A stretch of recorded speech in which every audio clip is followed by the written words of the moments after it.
Another episode, another meeting, another guest, another discussion about wonderful things on Fintech Daydreaming live at Baltic Fintech Day. It's raining outside. It is. We promised we're never going to talk about the weather. Yeah, but luckily we are inside, so I guess it's not raining that much here. So That's true. That's true. But we've got another guest. So for everybody, who are you? Who do you work for? And what do you do?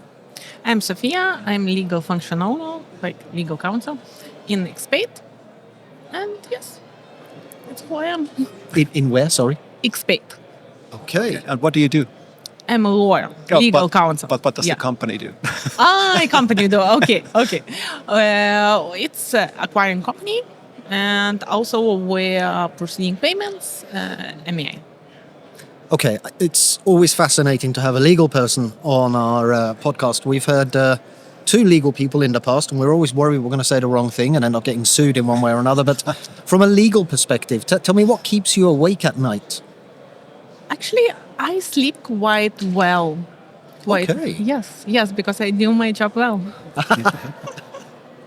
Okay, well, assuming that you're doing your job well, what are the sort of things that you are doing to help the company stay on the correct side?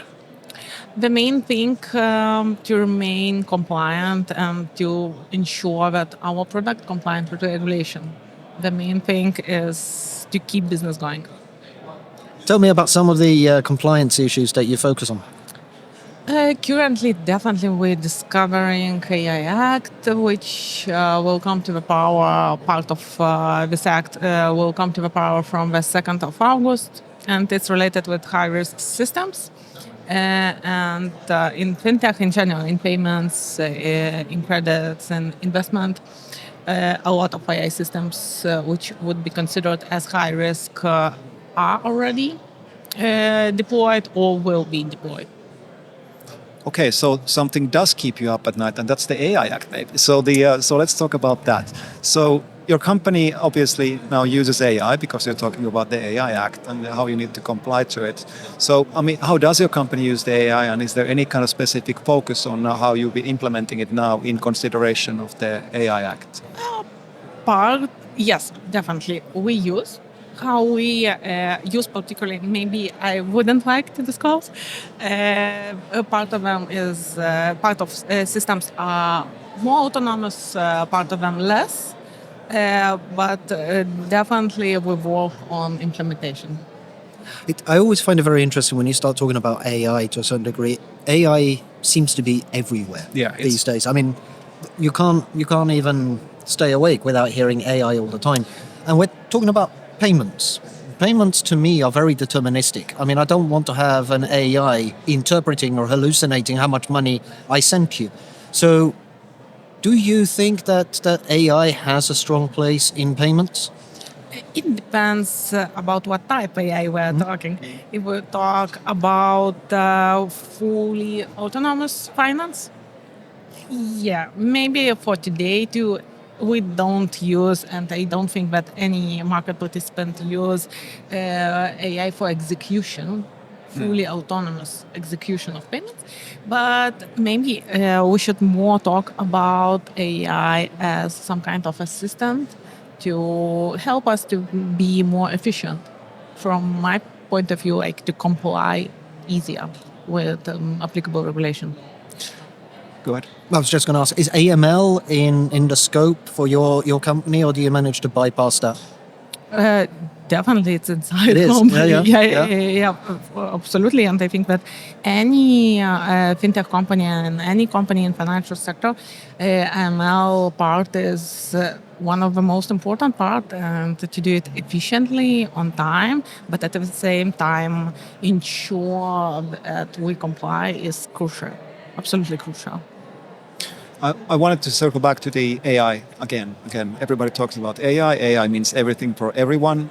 So again, it's easy to talk about. But one interesting discussion, and now that we have a lawyer on the podcast, it's interesting to hear your opinion or view to this as well, which is the what Paul kind of started to refer to, which is the kind of autonomous processing of these AI agents.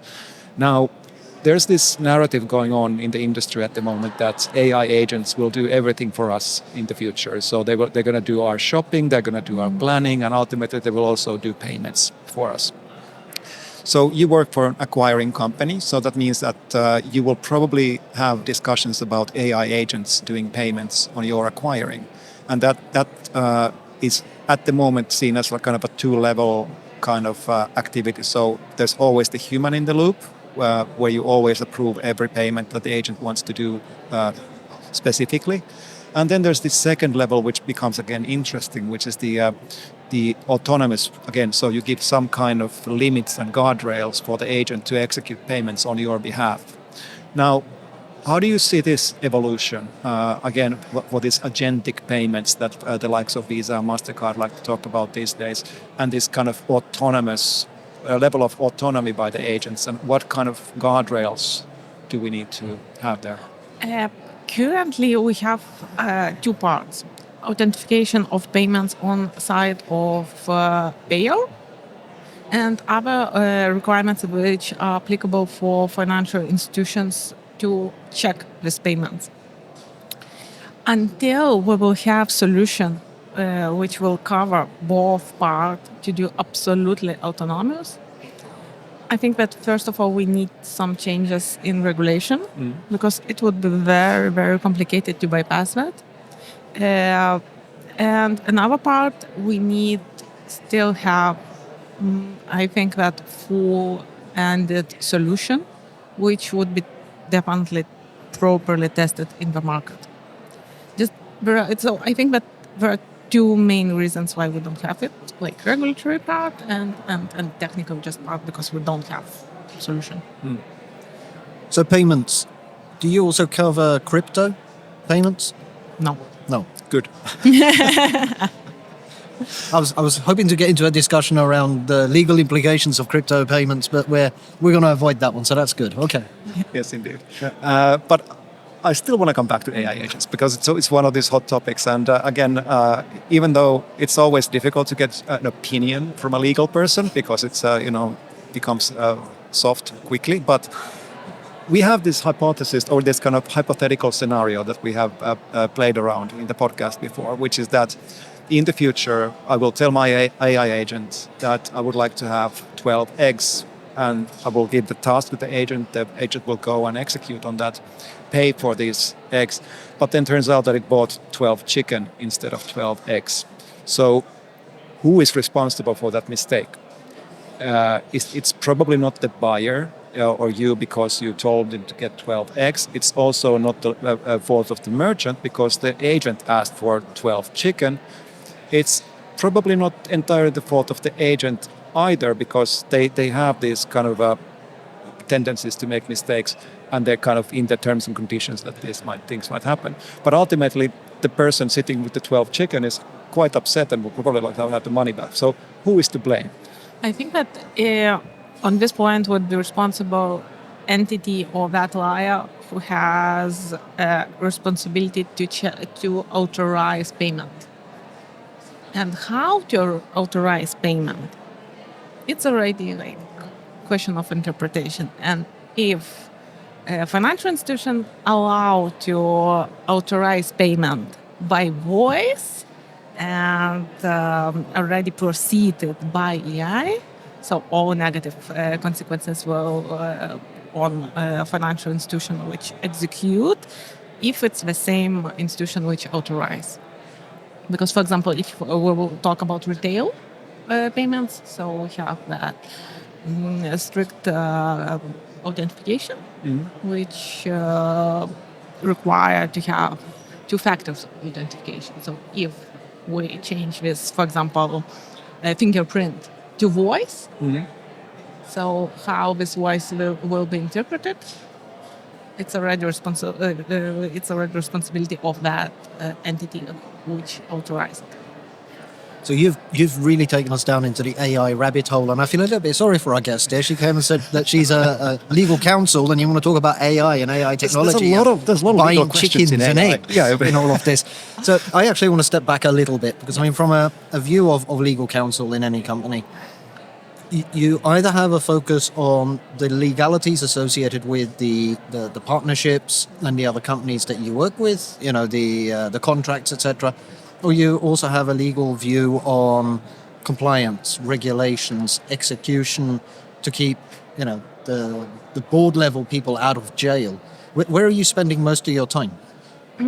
It's depends of business flow, but in general, I oblige to cover all this field together with team. So you do everything end to end? Not end to end, but I need to cover both of the side. Wonderful. And do you do that alone, or do you have a whole team with you? Of course not alone. Yeah. No? Okay, wonderful. Okay. We unfortunately are starting to run out of time, but before we say goodbye, what do you want everybody here to remember about the company, and the sort of message do you want to leave them with? I think that I would like to encourage businesses to make business, to proceed more money. Yes. And to use as acquiring service. And use you as for the acquiring services. Yes. Yes. Okay, wonderful. It was a pleasure to have you join us here. And thank you. Thank you.